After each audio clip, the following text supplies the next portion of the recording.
British Columbians, scratch that, Canadians, do you want your tax dollars funding jobs in communist China instead of right here at home where our unemployment rates are rising? Me either. Yet that's exactly what's happening. BC Ferries, one of the largest ferry transport operators in the world, is planning to sell out Canadians because they've given a $1 billion shipbuilding contract to the Chinese state-owned shipyard. That's right, a dictatorship that's been linked to money laundering, fentanyl trafficking, modern-day slavery, and even election interference right here in Canada is going to be building 4 of their massive ships.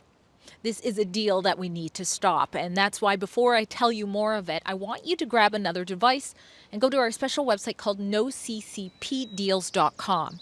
Sign and share our petition there, demanding that this deal be halted and redirected to Canadians. Drea Humphrey here with Rebel News, standing at the Horseshoe Bay BC Ferries terminal. And remember this. For those of you who may not be hockey fans, elbows up means the other team's trying to take advantage, and if they come at you, they're going to feel it, Honourable Speaker. You know, as Canadians, we have a reputation for politeness. We're polite, sometimes to a fault, but it is a grave mistake to see that politeness as weakness. We will always be the true north, strong and free with our elbows up, Honourable Speaker. America is not Canada. And Canada never, ever will be part of America in any way, shape, or form. We didn't ask for this fight, but Canadians are always ready when someone else drops the gloves.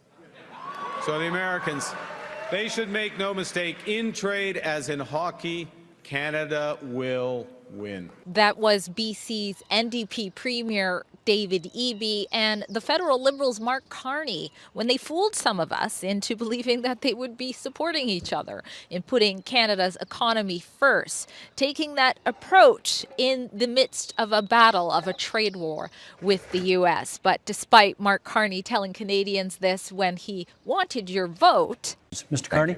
Well, we're in a security section. I think we didn't have a chance to talk about anything internationally. I think the biggest security threat to Canada is China. China, you say? Yeah. His party's refusal to halt their $36 million tax paid for subsidy to BC Ferries, or to even say they will, put some tariffs on Chinese steel should this deal go through, tells a whole nother story. It actually makes Mark Carney look like he thinks this. There's a level of admiration I actually have for China because their basic dictatorship is allowing them to actually turn their economy around on a dime and say we need to go green as fast as we need to start investing in solar. I mean, there is a flexibility that I know Stephen Harper must dream about, of having a dictatorship that he could do everything he wanted, that I find quite interesting. Same Liberal, just different socks. And don't even get me started on the whole elbows up David Eby.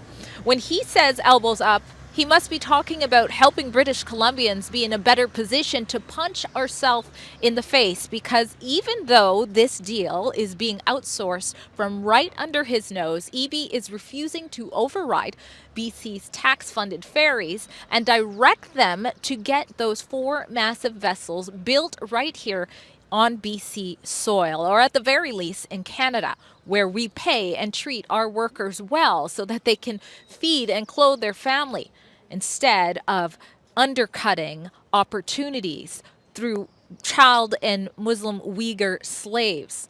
That's exactly what's happening in this deal. And in fact, that's why a North Vancouver shipyard has come out, C-SPAN, and said they had no real chance at getting this bid. But does David Eby or Mark Carney care? Well, they should. I mean, they're allowing BC Ferries to sell us out for Chinese steel, knowing full well tariffs on steel and aluminum doubled from the U.S. And why was this bid even on the table for a CCP-owned shipyard when China is actively punishing our economy with 100% tariffs on canola and seafood? And if we let this precedent continue, what billion-dollar contract will be next? Which sector of our economy will suffer next? I know I'm preaching to the choir here. And that's why, if you want to join me and others in saying no to this deal going forward, doing whatever we can, letting them know that the public is watching and we've had enough, please join us and others at noccpdeals.com. There you can share our petition demanding that this deal be stopped and redirected to Canadians. Go to noccpdeals.com to tell BC Ferries board and CEO, Premier David Eby, our Minister of Transport in British Columbia, as well as our Federal Minister of Transport, Chrystia Freeland, that enough is enough. We don't want this deal to go through. This is our industry, this is our ferries, and this is our deal. noccpdeals.com.